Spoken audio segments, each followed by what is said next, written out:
Assalamualaikum warahmatullahi wabarakatuh.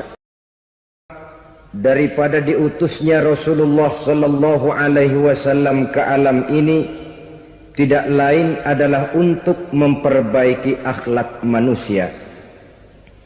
14 abad yang lalu, dari sebuah kota kecil yang tidak ada dalam peta, lahir satu proyek raksasa. Proyek memperbaiki akhlak manusia.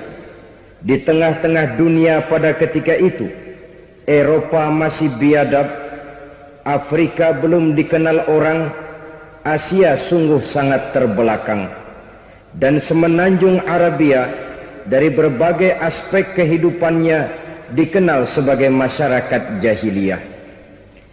13 tahun pertama dari perjuangan selama periode Mekah, apa yang dilakukan oleh baginda Rasul tidak lain adalah memperbaiki akhlak manusia kepada Allah Subhanahu wa ta'ala dengan menanamkan roh, jiwa dan semangat tauhid. Kita tahu bahwa masyarakat jahiliyah menyembah batu, menyembah patung, menyembah berhala yang mereka buat sesuai dengan kekayaannya masing-masing. 360 berhala di sekeliling Ka'bah merupakan bukti nyata dari sesembahan mereka. Yang kaya membuat berhala dari emas lalu disembah. Yang setengah kaya bikin patung dari perak lalu disembah. Yang hampir miskin bikin Tuhan dari kayu lalu disembah. Yang miskin benar tepung terigu diadonin lalu dibentuk seperti wujud seseorang kemudian disembah. Dan apabila selesai nyembah perutnya terasa lapar, Tuhannya habis dipretelin. Sepanjang sejarah kemanusiaan cuma masyarakat jahiliyah saja yang sampai makan Tuhan. Sesadis-sadisnya bangsa Indonesia belum pernah sampai makan Tuhan. Maka menghadapi manusia seperti ini, yang pertama dilaksanakan oleh Rasul memperbaiki akhlak mereka kepada Allah. Menanamkan la ilaha illallah, bahwa tidak ada Tuhan yang perlu disembah selain daripada Allah Subhanahu wa ta'ala. Ini hakikatnya merupakan inti daripada ajaran rasul-rasul terdahulu. Kenapa? Seluruh rasul bersumber dari satu sumber yang sama, yaitu dari Allah Subhanahu wa ta'ala. Maka prinsip ajaran ketuhanan yang mereka bawa tentu saja sama. Nabi Adam mengajarkan la ilaha illallah, Nabi Nuh mengajarkan la ilaha illallah, cuma tentu sambungannya Nuh Rasulullah. Nabi Ibrahim mengajarkan la ilaha illallah, Ibrahim Rasulullah. Nabi Musa mengajarkan la ilaha illallah, Musa Rasulullah. Bahkan Nabi Isa mengajarkan la ilaha illallah, Isa Rasulullah. Dan Nabi Muhammad mengajarkan la ilaha illallah, Muhammadur Rasulullah. Akhlak manusia kepada Allah dengan menanamkan tauhid. Jadi kalau ingin berakhlak yang benar kepada Allah, jaga tauhid, pegang teguh akidah. Saudara-saudara kaum muslimin rahimakumullah, lawan daripada tauhid adalah kufur. Kufur bisa dua, bisa kufur iman, bisa kufur nikmat. Kufur itu sifatnya, kafir itu orangnya. Ada orang kufur iman, dan ini merusak akhlak kepada Allah Subhanahu wa ta'ala. Kufur iman itu kadang-kadang bentuknya syirik, orangnya disebut musyrik. Kufur iman itu kadang-kadang bentuknya nifaq, orangnya disebut munafik. Kufur iman itu kadang-kadang bentuknya riddah, orangnya disebut murtad. Ini merupakan jenis daripada kufur-kufur iman dan tergelincirnya manusia daripada akhlak kepada Allah Subhanahu wa ta'ala. Benar, di zaman sekarang kita tidak menyembah berhala. Memang di zaman sekarang kita tidak menyembah patung. Iya, kita tidak berkeyakinan Tuhan lebih dari satu. Tapi kadang-kadang akhlak kita kepada Allah sering lentur dan luntur, sering bergoyang dan tergoncang, sering kena erosi dan polusi. Bahwa kita tidak menyembah Latta, Uzza, Manat dan Hubal seperti masyarakat jahiliyah dahulu, memang. Tapi Latta zaman sekarang, Uzza zaman sekarang, Manat dan Hubal di zaman sekarang, berhala-berhala di abad kita sekarang ini, kadang-kadang bernama harta, kadang-kadang bernama wanita, kadang-kadang bernama tahta, mungkin juga bernama Toyota. Sesuatu yang lebih kita agungkan daripada Allah, menjelmalah dia menjadi berhala-berhala di zaman kita sekarang ini. Manakala kita di kantor sudah lebih takut kepada kepala bagian kita daripada kepada Allah, maka Tuhan kita barangkali adalah kepala bagian kita. Manakala kita sudah lebih takut kepada manusia daripada kepada Allah, bergeserlah akhlak kita kepada Allah, mengagungkan manusia dan menomorduakan Allah. Maka di zaman sekarang akhlak kita kepada Allah sering kena erosi, sering kena polusi. Mungkin karena sulitnya lapangan kerja, tingginya tensi ekonomi, persaingan hidup yang makin tajam, sulitnya mencari lapangan kerja, orang kadang-kadang nekat, sedikit pertimbangan picik, pandangan, mudah melakukan potong kompas, sehingga terjadilah perbuatan-perbuatan yang memelencengkan akhlak kita kepada Allah Subhanahu wa ta'ala. Kadang-kadang terjebak mempercayai selain daripada Allah. Kadang-kadang terjebak di dalam mengagungkan yang selain daripada Allah lebih dari yang seharusnya. Terkenalah akhlak kita kepada Allah jaringan-jaringan erosi dan polusi. Kufur sebagai lawanan daripada tauhid merupakan sifat daripada orang yang tidak berakhlak kepada Allah. Bentuknya pertama bisa syirik. Syirik itu artinya meyakini ada Tuhan lain selain daripada Allah. Itu yang namanya syirik. Jadi percaya Tuhan ada, cuman Tuhannya kelebihan. Itu yang disebut syirik, dan itu merupakan cerminan dari akhlak yang rusak kepada Allah Subhanahu wa ta'ala. Berkeyakinan Tuhan lebih dari satu, berkeyakinan bahwa Tuhan itu beranak atau diperanakkan, atau mengagungkan sesuatu sama dengan Allah, atau menjadikan yang selain Allah sebagai tujuan akhir daripada perjalanan kehidupan ini, maka itu sudah terjebak kita dalam musyrik. Dan syirik satu dosa yang tidak berampun. Bahasa kasarnya, yang namanya syirik itu jenis bapak moyangnya dosa. Saudara-saudara, sebab itu saya pesan, kalau memang terpaksa, biasanya yang tinggal di kota-kota besar itu kalau tidak kepengen dosa kan susah.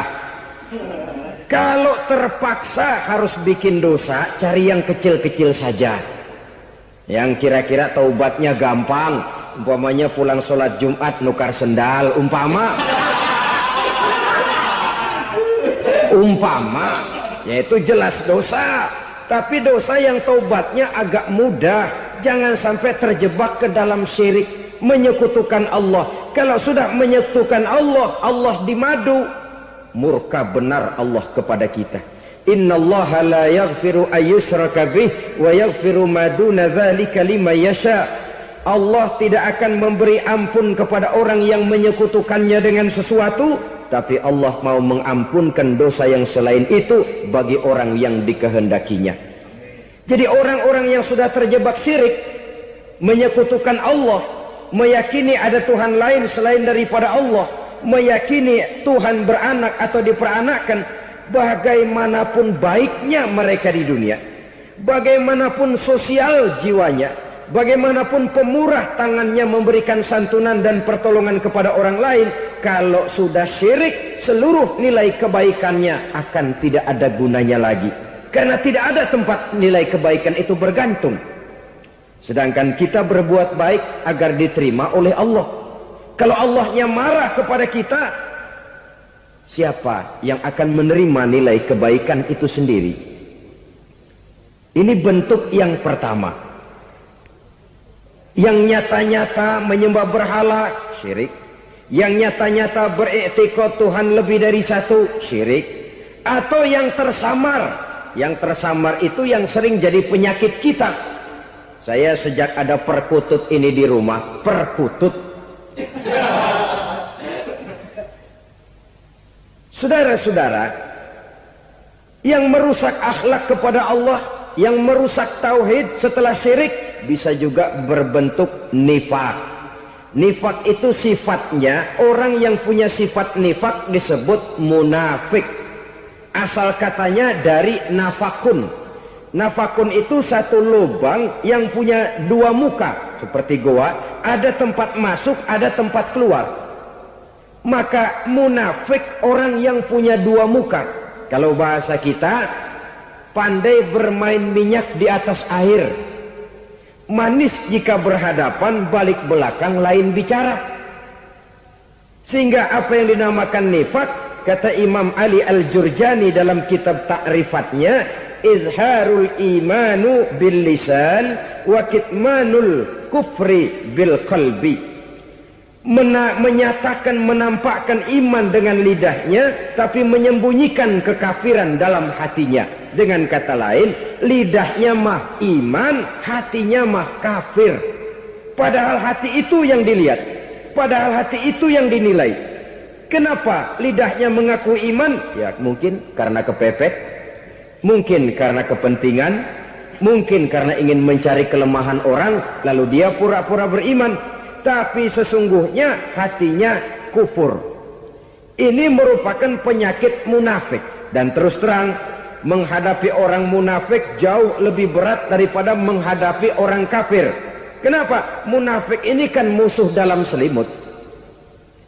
Mau dibilang musuh nyata-nyata, apalagi di zaman Rasul ya, ketika periode Madinah, berat sekali menghadapi orang munafik. Mau dibilang kafir, kalau ketemu assalamualaikumnya medok juga. Mau dibilang mukmin, di belakang ngegerundel, nyari-nyari penyakit, nyari-nyari lantaran, mencari-cari gara-gara. Kalau kafir jelas kafirnya, kalau musyrik jelas musyriknya. Tapi munafik, di depan kita dia mengaku beriman, di belakang kita dia caci maki kita. Maka demikian rupa watak orang munafik, Allah benci betul. Sampai dalam Quran orang munafik itu divonis innal munafiqin fid darkil asfal minan nar. Orang-orang munafik di dasar jurang neraka yang paling bawah, keraknya neraka. Saudara-saudara kaum muslimin rahimakumullah, sebab munafik sangat berbahaya, membahayakan umat, membahayakan agama. Di depan kita mereka ngaku pura-pura beriman, kalau pidato luar biasa, memuji agama setinggi langit, menampakkan seolah-olah dia orang yang dekat dengan agama. Saudara-saudara, agama penting, agama mutlak. Tapi yang ngomong begitu agamanya apa? Remeng-remeng.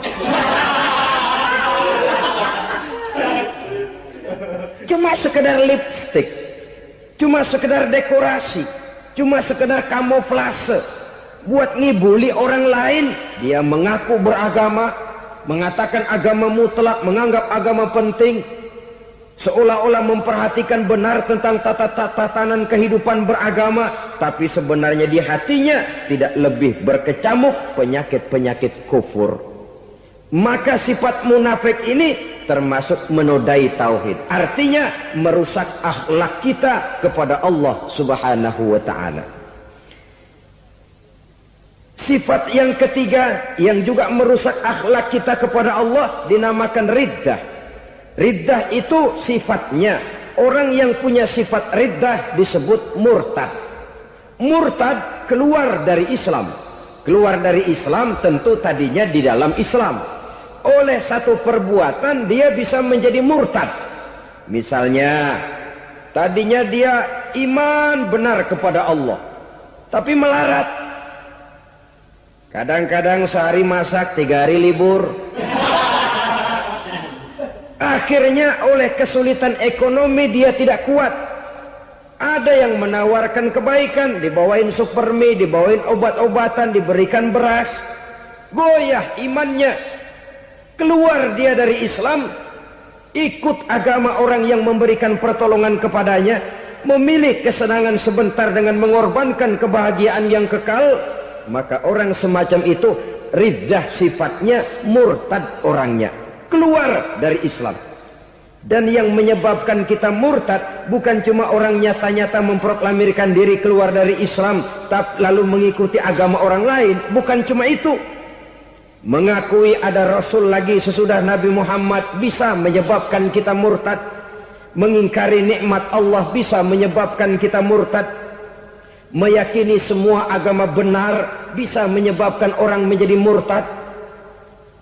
Meragukan kesempurnaan dan kelengkapan Al-Quran bisa menyebabkan orang jadi murtad. Mengingkari sunnah bisa menyebabkan orang menjadi murtad.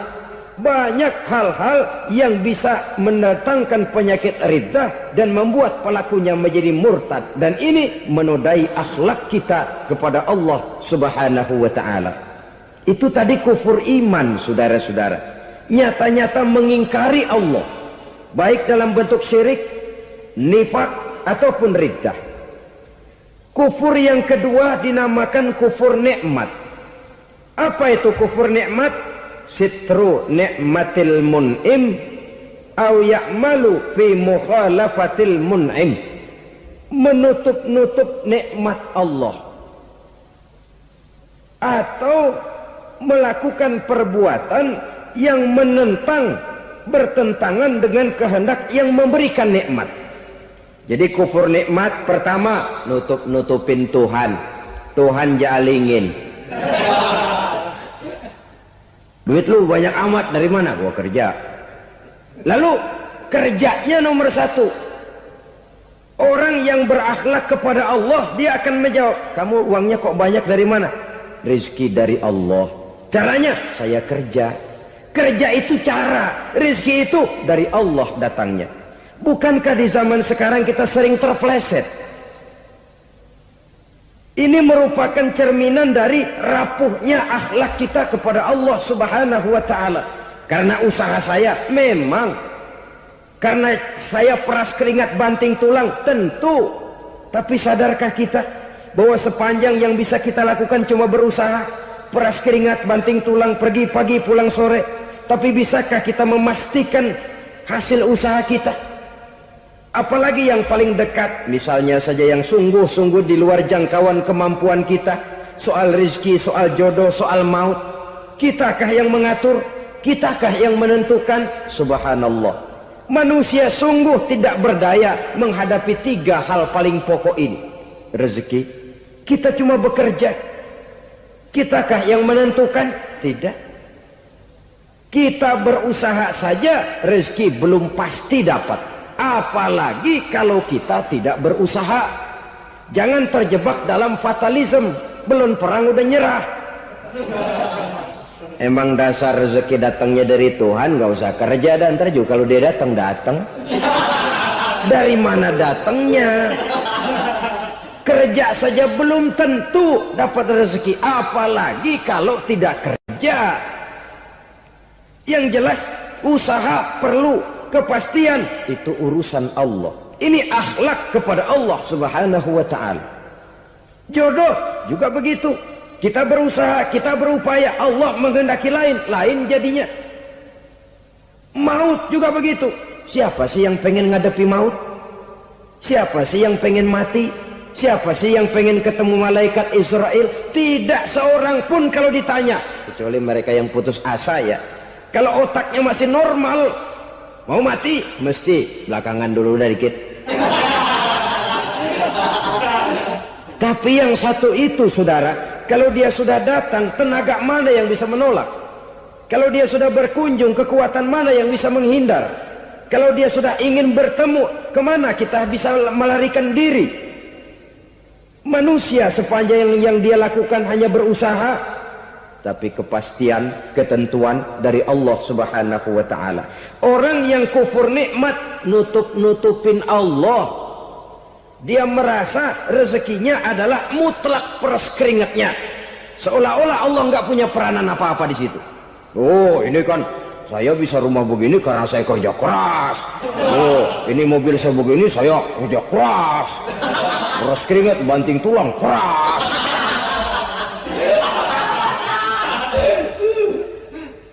Saudara-saudara kaum muslimin rahimahkumullah.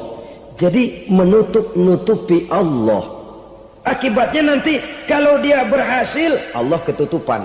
Kalau dia gagal, orang lain dicaci maki, dicari kambing hitam.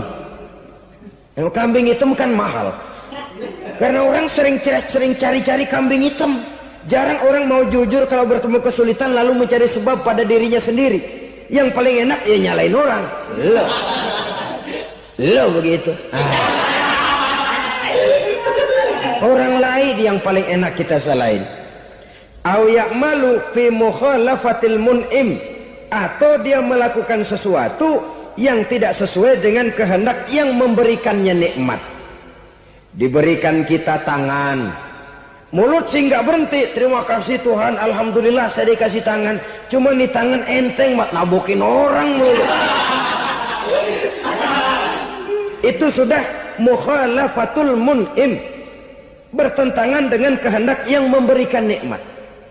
Diberikan harta, mulutnya mah basah, terima kasih Tuhan, alhamdulillah dikasih harta, tapi pelitnya minta ampun, kikir, koret, medit.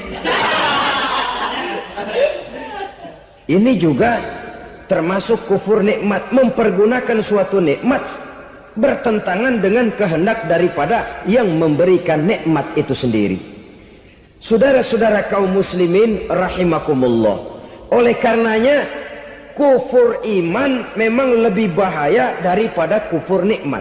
Tapi jangan lupa, kufur nikmat bisa menyeret orang kepada kufur iman. Nah kalau Allah udah dialingin, Tuhan sudah dinomor duain, lama-lama kenapa dia tidak mendewakan dirinya sendiri, mendewakan pangkatnya, mendewa-dewakan otaknya, mendewa-dewakan kemampuannya? Pada awalnya dia memang cuma kufur nikmat, tapi lambat laun kalau ini tidak diobati secara pasti, orang akan mengarah kepada kufur iman. Bisa berbentuk syirik, bisa berbentuk nifak, bisa berbentuk riddah. Saudara-saudara, oleh karena itu menjaga akhlak kepada Allah mutlak penting. Sebab apa? Kita tidak berakhlak kepada manusia saja, kita dikucilkan dari pergaulan. Kalau kita tidak berakhlak kepada Allah, dikucilkan oleh Allah. Hadis qudsi menyatakan, man lam yashkur ala na'mai wa lam yasbir ala balai falyakhruj min tahtis samai falyatlub rabban siwaya. Kata Allah, siapa orang yang tidak mau bersyukur terhadap nikmat yang aku berikan kepadanya dan tidak mau sabar terhadap ujian yang aku berikan kepadanya, falyakhruj min tahtis samai, persilahkan saja keluar dari kolong langitku, waliyatlub rabban siwaya, tolong cari Tuhan lain selain daripada aku. Murka Allah, diusir, cuman gak kedengeran aja. Siapa yang tidak mau syukur terhadap nikmatku, siapa yang tidak mau sabar terhadap ujian yang aku berikan kepadanya, persilahkan keluar dari kolong langitku ini, cari Tuhan lain selain aku. Nah, langit Tuhan yang punya, Tuhan kita lawan, diusir dari kolong langit, mau pindah ke kolong mana?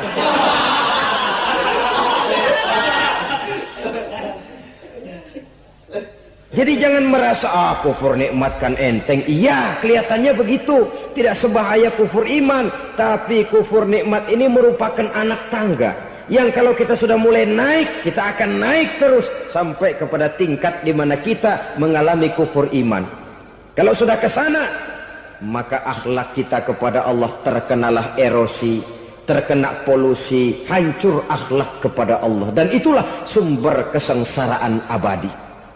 Kalau cuma kita tidak berakhlak kepada manusia, barangkali resikonya cuma kehidupan di dunia ini. Mungkin juga ada kehidupan akhirat, tapi kalau sudah tidak berakhlak kepada Allah, dunia akhirat kita rugi dan celaka. Maka pada kesempatan ini saya mengajak, marilah jaga baik-baik akhlak kita kepada Allah.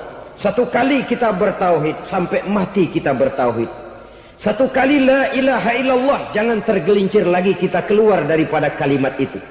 Satu kali kita bertuhankan Allah, jangan bertuhan yang lain selain daripada Allah.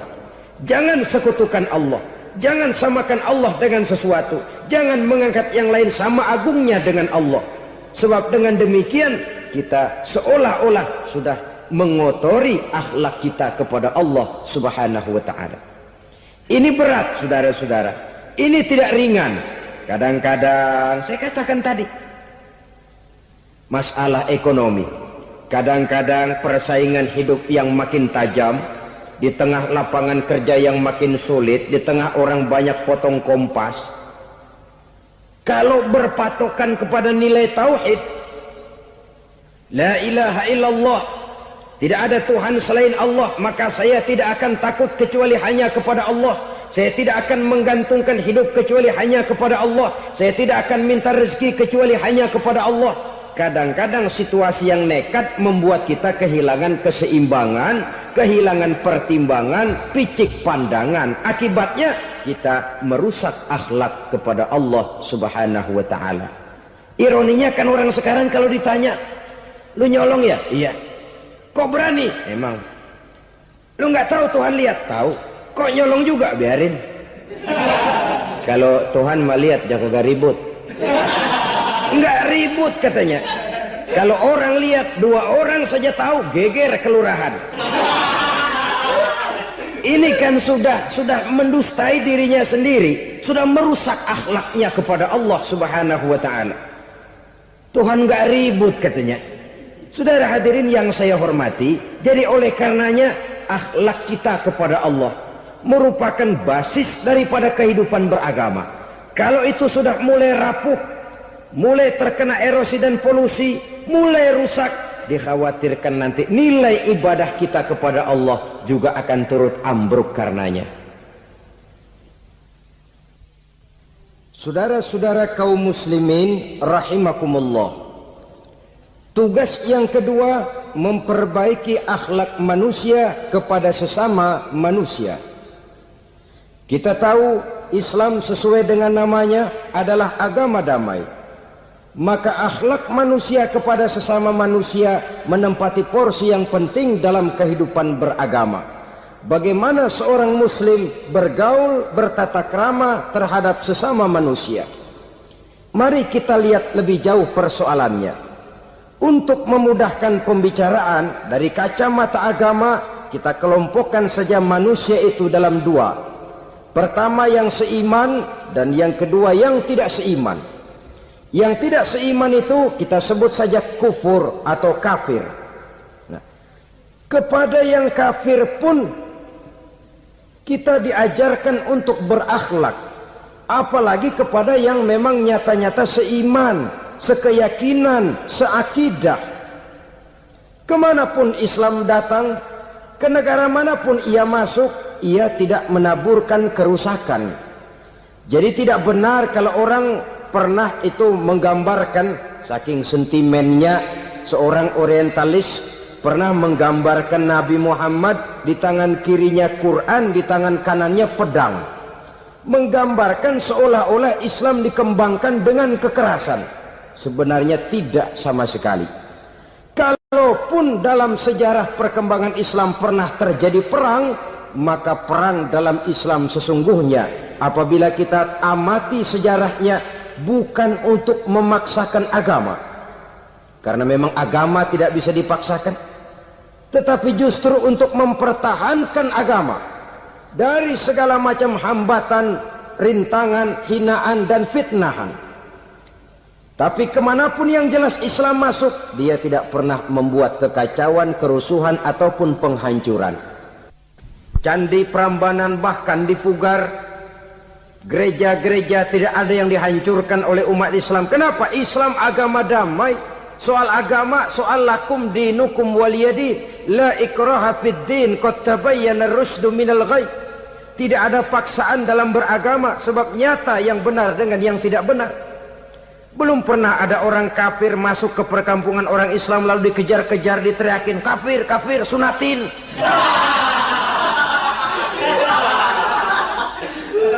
Belum pernah. Kenapa? Islam menghormati orang lain agama. Nah, yang kafir ini macam-macam, saudara. Ada kafir harbi. Nah, ini kafir kerok. Ini kafir yang nyata-nyata memproklamirkan permusuhan kepada umat Islam. Nyata-nyata mengganggu ketenangan umat Islam. Kafir yang seperti ini yang boleh diperangi. Misalnya kita mau sembahyang Jumat dijagain, nggak boleh sembahyang Jumat, getok palanya. Kafir harbi artinya tantangan perang datang dari mereka, bukan kita yang mulai, mereka yang buka front. Prinsipnya umat Islam tidak boleh mencari-cari musuh, tapi pun tidak boleh lari kalau ketemu musuh. Musuh jangan dicari, ketemu jangan lari. Karena itu kesan seolah-olah umat Islam ini teroris, umat Islam ini destroyer, umat Islam ini sering menimbulkan keonaran, kerusakan. Sungguh satu fitnahan yang sangat keji. Umat Islam adalah umat yang cinta damai. Islam di masa perkembangannya masuki Eropa melalui Selat Gibraltar, Jabal Tariq, memasuki Spanyol. Islam tidak pernah meruntuhkan gereja. Islam tidak pernah membunuh orang-orang Nasrani. Bahkan Islam mewariskan peradaban dan kebudayaan yang begitu tinggi nilainya di bidang ilmu pengetahuan. Sampai ketika itu Barat banyak mengkaji ilmu pengetahuan dari dunia Islam. Buku-buku berbahasa Arab diterjemahkan ke bahasa Yunani, dipelajari oleh para cendekiawan di negeri Barat sana. Mereka mengambil manfaat yang banyak dari masuknya Islam ke Eropa. Sementara gereja tetap berdiri dengan megahnya. Kuil-kuil tempat peribadatan tidak satupun yang diusik-usik. Kenapa? Islam agama yang cinta damai. Asal dia tidak diganggu, asal kehormatannya tidak dihinakan. Jadi kafir harbi, kafir yang nyata-nyata nantang perang, ngajak berkelahi. Itu kafir yang nyari penyakit. Kafir harbi ini boleh diperangi dengan catatan mereka yang memang mulai.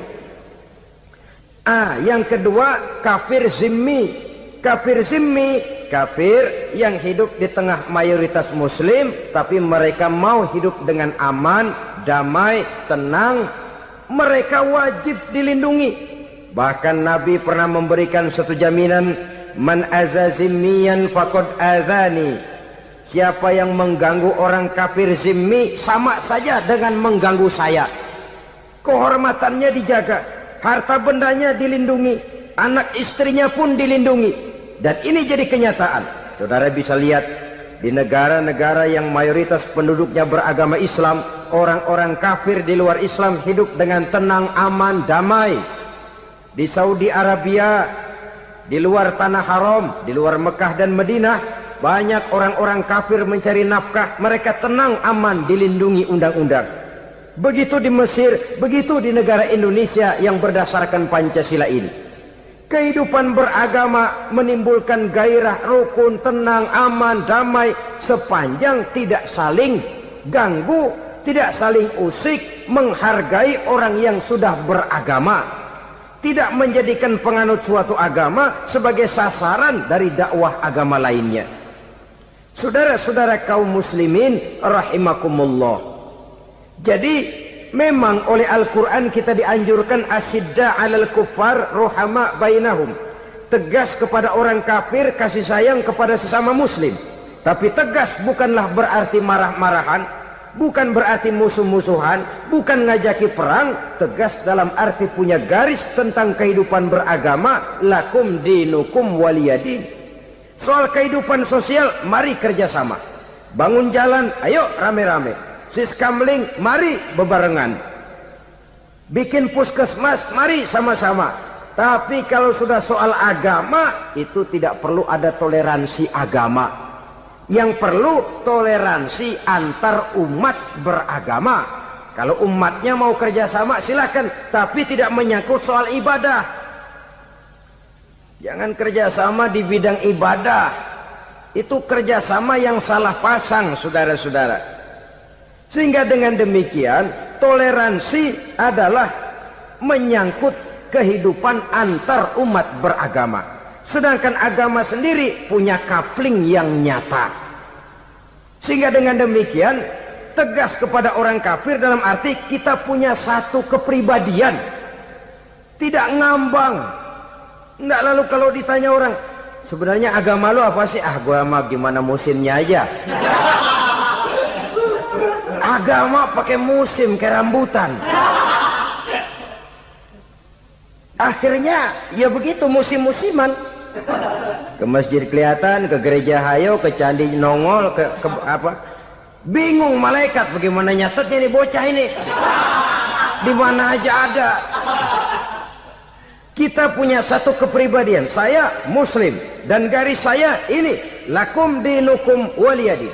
Bagi Tuhan persilakan agama Tuhan, bagi kami agama kami.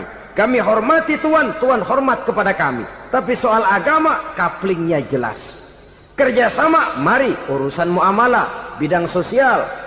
Yuk kita siskamling sama-sama dengan orang lain agama. Mari jaga kerukunan, kesatuan, persatuan, kekompakan. Perbaiki jalan yang rusak, mari sama-sama. Mendandani jembatan yang runtuh, mari sama-sama. Tapi sembahyang, kaplingnya lain-lain.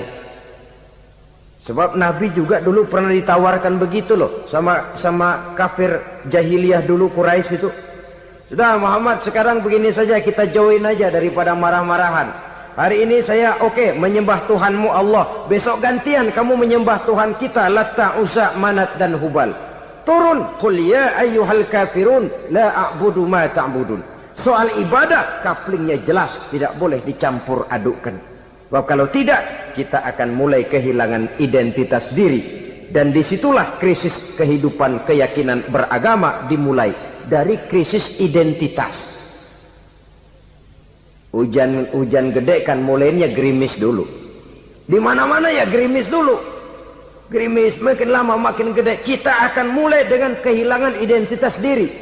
Dari sana nanti kita malu mengakui keislaman kita. Kalau orang Islam malu mengakui keislamannya, ini kan ironi, menyedihkan. Ngakui Islamnya saja malu. Menonjolkan keislamannya malu. Tidak ada rasa bangga beragama. Padahal ini modal dasar. Hanyalah dengan rasa bangga beragama kita lalu konsekuen. Bukan bangga yang tidak konsekuen. Wah, pokoknya kan gua kan Islam. Agama yang paling benar. Tapi hidupnya sendiri jauh dari tuntunan Islam. Itu bangga yang tidak beralasan. Bangga yang tidak perlu dibanggakan sebenarnya. Kebanggaan yang membuat kita konsekuen dan dekat dengan kehidupan beragama.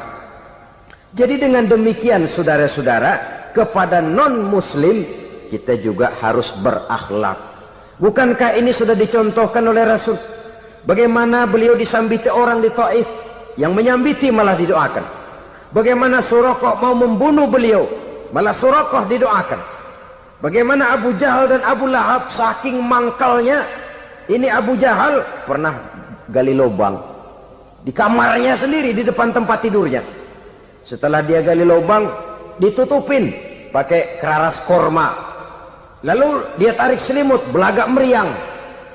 Dia pesan pesuruhnya, bilangin Muhammad encangnya meriang. Pamannya sakit, minta ditengokin. Nabi dengan segala husnuzonnya berangkat nengokin. Abu Jahal dari balik selimut ngintip. Ah, itu dia Muhammad, itu dia tuh. Dia tuh, masuk Dani, masuk. Mulai di jalan, senang Abu Jahal. Ah, terus dah. Begitu ke pelosok, masuk ke lubang, gue pendem terus dah. Memang niatnya mau mencelakakan Nabi. Sudah tinggal beberapa langkah lagi Nabi akan berjalan ke arah lubang itu, malaikat Jibril ngasih tahu, Muhammad, Abu Jahal pamanmu cuma pura-pura sakit. Di depan tempat tidur itu ada lubang sudah dia gali untuk menjerumuskan kamu. Sudah, balik pulang. Balik badan Nabi. Sudah hampir mau melangkah, kakinya malah muter pulang. Abu Jahal yang ngelihat Nabi sudah hampir jatuh nggak jadi, balik pulang. Lupa kalau lagi sakit. Udah Muhammad buruan sini. Nabi ke pintu, dia kejar. Dia lupa sama lubang yang dia gali. Begitu dia kejar, dia yang kepelosok masuk ke dalamnya. Sejak saat itu ada pepatah, man hafara hufratan waqa'a fiha. Siapa yang suka nggali lubang, dia sendiri bakal terpelosok ke dalamnya. Jatuh dia ke lubang yang dia gali. Padahal ya paling banter 2 atau 3 meter paling dalam. Dari dalam lubang itu dia teriak-teriak, Muhammad, tolongin, pamanmu kecebur. Kasih tahu Muhammad, kasih tahu, datang lagi lah pesuruhnya. Muhammad, pamanmu Abu Jahal kecebur, minta tolong diangkatin. Sudah diulur tambang, habis sambung lagi, nggak bisa sampai. Masa iya, cuma kamu yang bisa nolong. Apa yang dilakukan Nabi? Balik mau nolongin. Akhlak. Kita kalau ada orang gali lubang buat nyeburin kita, dia sendiri yang kecebur. Gorok gua kagak lemin loh. Mati sekalian dah. Nabi mah enggak, balik nolongin tuh Abu Jahal. Kenapa paman kecebur? Iya Muhammad, tolong, tambang udah diulur-ulur, sambung nggak sampai. Aduh kasihan paman, nih pegang tangan saya. Nabi cuma ulurin tangan, nyampe dipegang oleh Abu Jahal. Diangkat ke atas. Nyampe atas, apa kata Abu Jahal? Tambang bergulung-gulung nggak nyampe, kamu cuma pakai tangan doang kok bisa Muhammad, hebat banget sihirmu. Mukjizat dia bilang sihir, udah ditolongin nyelak lagi, kan yang enak kita injak palanya. Orang dulu bilang wah katanya nolongin anjing kejepit, udah selesai ditolongin malah yang nolong digigit.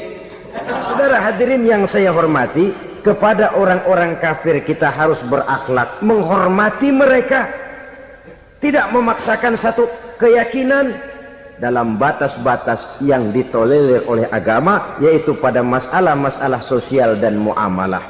Itu kepada non-muslim, apalagi kepada sesama muslim. Baik akhlak kepada orang tua, akhlak kepada guru, akhlak kepada jiran atau tetangga, itu semua termasuk dalam akhlak kepada sesama manusia. Akhlak kita kepada orang tua, kadang-kadang kita orang timur ini ketularan orang barat. Engkongnya dianggap CS, salaman main kedet aja halokong, engkongnya bahalo dibengong. Saudara-saudara kaum muslimin rahimakumullah, akhlak yang tua kepada yang muda, akhlak yang muda kepada yang tua, kepada jiran dan tetangga, kepada sanak famili dan handai tolan, pendeknya kepada sesama muslim. Tetangga ada haknya, ada hak tetangga yang kalau kita berakhlak itu harus dipenuhi. Contoh kecil, kalau saya beli radio, itu saya dong boleh berpikir, ini radio saya beli pakai uang saya setel di rumah saya, sekeras-kerasnya ada apa sama orang lain? Radio gua, yang beli gua pakai duit gua, gue setel di rumah gue, ada urusan apa sama orang lain? Itu kalau menurut saya. Tapi tetangga sebelah saya kan bisa juga ngomong begitu. Mata gue yang ngantuk, gue tidur di rumah gue, kenapa suara radio lu masuk kemari? Ketika itulah lalu kebebasan saya nyetel radio dibatasi oleh kebebasan tetangga saya yang mau tidur. Ini sudah akhlak namanya. Umpamanya lagi ada Nabi ajarkan, iza tobakhta maraqatan fa'akthir ma'aha wa ta'ahad jiranaka. Kalau kamu masak sayur, banyakin kuahnya, bagiin tetangga kamu. Bukan bagiannya itu yang jadi soal, tapi akhlak kepada tetangga. Udah tahu tetangganya kelaparan, diseksa, goreng ikan asin, se-RW baunya ngayap. kembang kempis orang nungguin. Saudara hadirin ma'asyiral muslimin rahimakumullah. Jadi dengan demikian, kalau sudah kembali kepada orang-orang yang nilai imannya sama dengan kita, apapun organisasinya, apapun baju yang mereka pakai, kaos yang mereka pakai, jaket yang mereka pakai, kalau sudah seakidah, seiman, jaga akhlak kita. Pendapat boleh berbeda, kaos boleh tidak sama, jaket boleh beraneka warna, bendera boleh beragam-ragam, tapi ukhuwah Islamiyah ini utamakan. Adalah lebih baik mencari persamaan dalam kehidupan dan bukan memperbesar perbedaan. Hanyalah dengan mengembangkan nilai-nilai akhlak semacam ini, toleransi tidak hanya diperlukan kepada yang non-muslim, kepada sesama muslim pun toleransi. Artinya apa? Jangan memponis amalan orang lain. Yang usolli, yang tidak usolli, berjalanlah menurut keyakinannya masing-masing. Jangan lalu memponis, itu namanya nggak toleransi. Kamu nggak pakai usolli ya? Enggak. Brengsek. Kamu pakai usolli ya? Iya. Bid'ah. Lah dua-duanya kagak yang benar. Kalau yang sembahyang kagak benar, bagaimana yang kagak sembahyang? Apa itu yang benar? Toleransi, setuju dengan perbedaan pendapat, jangan memponis amalan orang lain. Karena kita hanya beramal, hak menerima adalah Allah Subhanahu wa ta'ala. Jangan sebentar-bentar mencap bid'ah, dolalah, finnar, neraka. Kayaknya neraka kapling orang tuanya kali. Gampang bener masukin orang ke neraka. Kita kadang-kadang bisa toleransi dengan orang luar, tapi kepada sesama muslim toleransi tidak sanggup kita adakan. Mengklaim merasa kita yang benar, orang lain salah semua, itu tidak toleransi namanya. Mentang-mentang jadi ustadz, nih satu-satunya ustadz di sini ya, semuanya mesti ngaji kemari. Kalau nggak ngaji kemari Islamnya kurang tapi benar.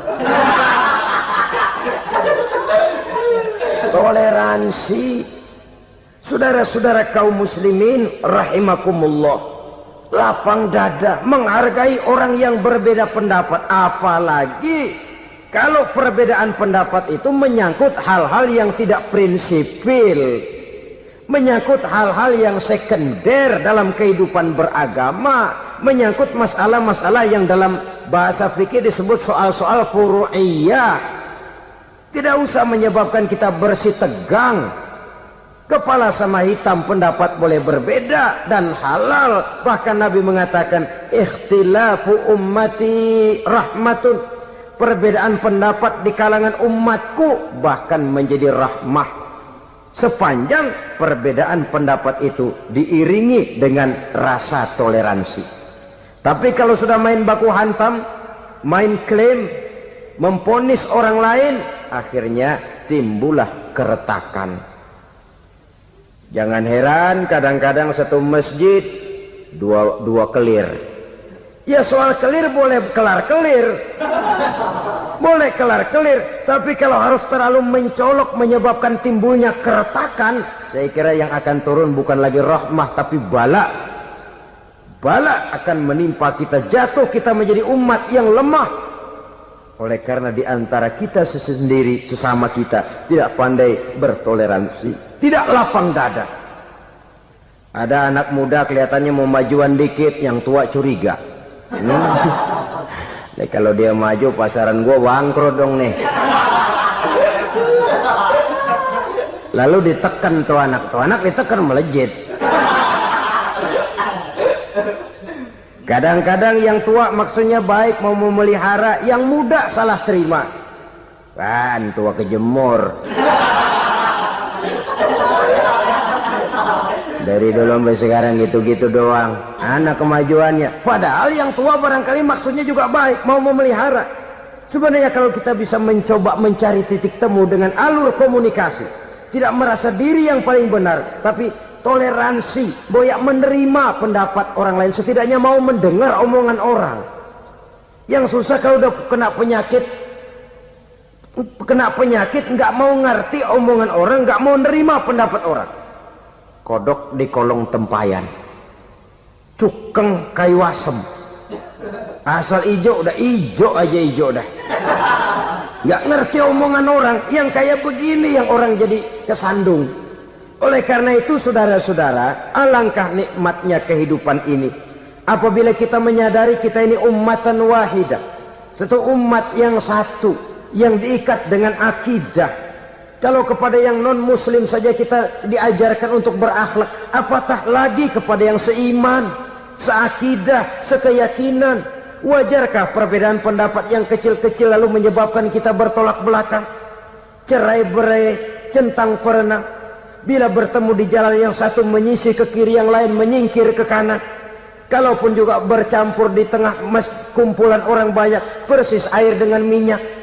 Yang atu melengos, yang atu madep mojok. Orang lain senyum, dia mau pada manyun. Saudara-saudara kaum muslimin rahimakumullah, realita ini walaupun tidak enak, pahit, tapi masih hidup di sebagian masyarakat kita. Ini yang perlu kita atasi. Soal toleransi kepada orang lain, sejarah sudah membuktikan.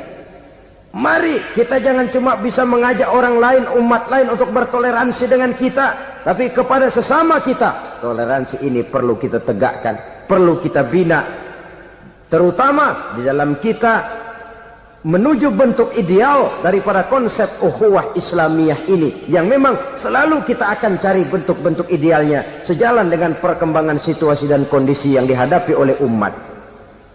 Perbedaan organisasi, perbedaan kepentingan organisasi tidak seharusnya menyebabkan kita merasa meremehkan orang lain dan mengangkat diri, mengklaim diri sebagai yang ter. Jadi dengan demikian, apabila yang pertama tadi akhlak kepada Allah dinamakan hablum minallah, maka yang kedua ini merupakan hablum minan nas. Jikalau baik akhlak kita kepada Allah, baik akhlak kita kepada manusia, nikmat rasanya menjalani kehidupan. Kadang-kadang orang akhlaknya kepada manusia baik, tapi kepada Allah tidak baik. Hormat sama yang tua, menyayangi yang muda, sama tetangga rukun, tapi sama Tuhan nggak mau sujud. Ini baik kepada manusia, tapi tidak berakhlak kepada Allah. Atau sebaliknya, sujudnya sama Allah mah tekun, bener khusyuk, bahasanya juga fasih, luar biasa. Tapi sama manusia sombong, takabur, ujub, merasanya dia doang yang paling benar.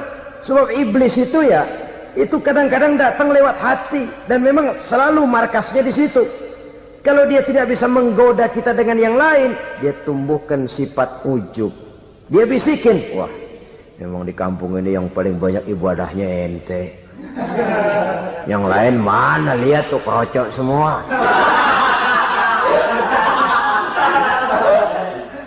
Lalu di hati orang itu tertanam sifat iya ya. Nah, tatkala iya ya, dia sudah terkena serangan iblis. Akhirnya apa? Orang lain diremehin. Asalnya nggak mau sembahyang, ya diajak salaman udah najis aja dah. Ketemu juga mukanya ditekuk 4. Akhirnya bukan ngajak, malah ngenyek, ngina. Lah orang dihina makin jauh, makin tidak tersentuh. Bukan cara itu yang diajarkan oleh Rasul. Bahwa orang tidak mau sholat, tugas kita mengajak. Soal dia tidak sholat, ya itu dosa dia kepada Allah. Saudara-saudara kaum muslimin, ujub disuntikkan oleh iblis ke dalam hati kita. Sujudnya kepada Allah benar, tapi akhlaknya kepada sesama manusia merasa paling benar sendirian, merasa orang lain salah semua. Pokoknya kalau di luar lingkungannya udah kagak bener aja, udah bahaya. Saudara-saudara, ini juga penyakit yang disuntikan oleh iblis. Sebab iblis itu tipu dayanya luar biasa, strateginya lihai. Makin tinggi kualitas iman, ya makin berat upaya iblis untuk menjerumuskan kita. Karenanya saya mengajak, marilah kita bertoleransi, baik kepada non muslim, lebih-lebih lagi kepada sesama muslim yang kebetulan berbeda baju, berbeda kaos, berbeda organisasi, lain bendera yang dibawanya. Tapi toleransi mari kita canangkan. Kita terikat oleh ukhuwah Islamiyah. 2. Yang ketiga, akhlak manusia kepada makhluk Allah lainnya di luar manusia. Islam, saudara-saudara, dengan berakhlak kepada Allah, berakhlak kepada sesama manusia, berakhlak kepada makhluk Allah di luar manusia, baik flora maupun fauna, maka mudah-mudahan akan terciptalah satu ekosistem, satu lingkungan hidup yang membuat kita nikmat menjalani kehidupan ini. Inilah saja yang kita bicarakan pada pertemuan kali ini. Terima kasih atas segala perhatian, mohon maaf atas segala kekurangan. Marilah kita membina nilai-nilai akhlak walaupun berat tantangannya. Sungguh lebih baik rakyat rendah yang berakhlak tinggi daripada pejabat tinggi yang berakhlak rendah. Karena nilai manusia pada akhirnya ditentukan oleh akhlaknya itu. Mau sukses di masyarakat, mari kita utamakan akhlak. Usikum wa nafsi bitaqwallah. Wassalamualaikum warahmatullahi wabarakatuh.